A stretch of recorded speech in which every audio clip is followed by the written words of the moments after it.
Laura blasts Louisiana coast with wind and wall of seawater by Associated Press, adapted by Newsella staff on August 28, 2020. In this picture, journalists examined damage left in the wake of Hurricane Laura on August 27, 2020 in Holly Beach, Louisiana. Hurricane Laura pounded the Gulf Coast with wind and rain on August 27th as it roared ashore in Louisiana near the Texas border. It was one of the strongest hurricanes ever to strike the U.S. The Category 4 hurricane unleashed a wall of seawater and killed at least 6 people.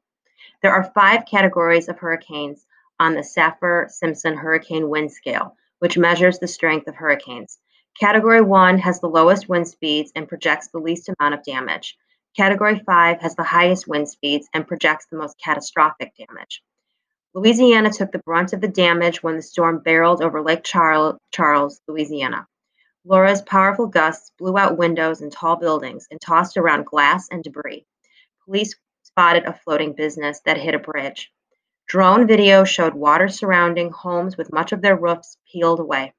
A 14-year-old girl and a 68-year-old man died when trees fell on their homes, authorities said.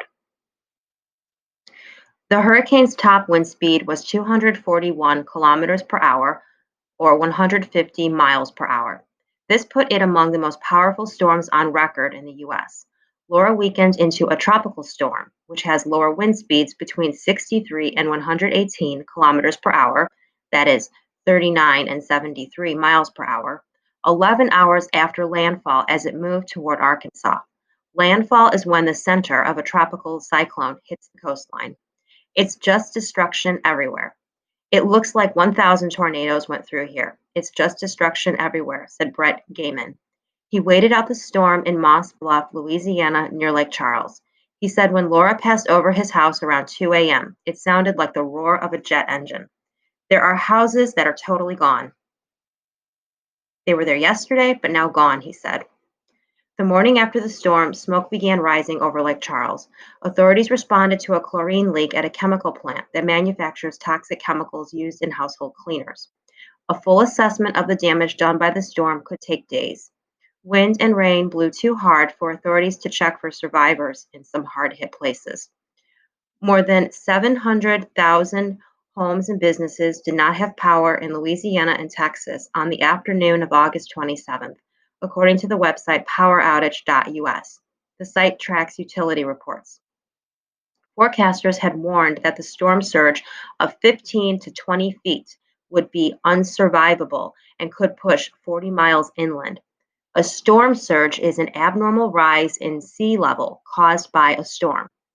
Forecasters expected catastrophic damage along a stretch of coast from Lake Charles to Port Arthur, Texas. Many residents evacuated. More than 580,000 coastal residents were ordered to evacuate, and many did. They stayed in hotels and slept in cars since officials did not want to open large shelters that could spread COVID-19. Not everyone fled from the area, which was devastated by Hurricane Rita in 2005.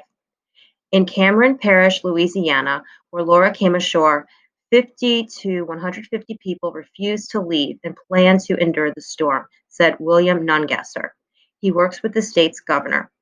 Bucky Millay, 78 years old, of Lake Arthur, Louisiana, considered evacuating. He decided to wait out the storm due to concerns he had about COVID-19. You'd hear a crack and a boom and everything shaking, he said. Becky Clements, 56 years old, did not take chances. She evacuated from Lake Charles after hearing that it could take a direct hit.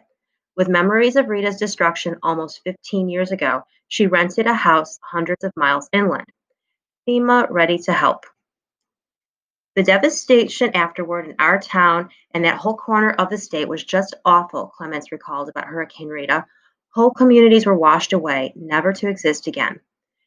Federal Emergency Management Agency is the national government agency in charge of helping people during disaster. It is called FEMA for short.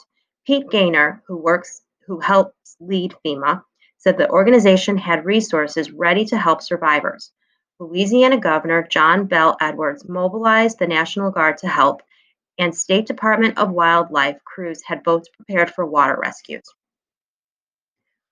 Forecasters expected a weakened Laura to cause widespread flash flooding in states far from the coast.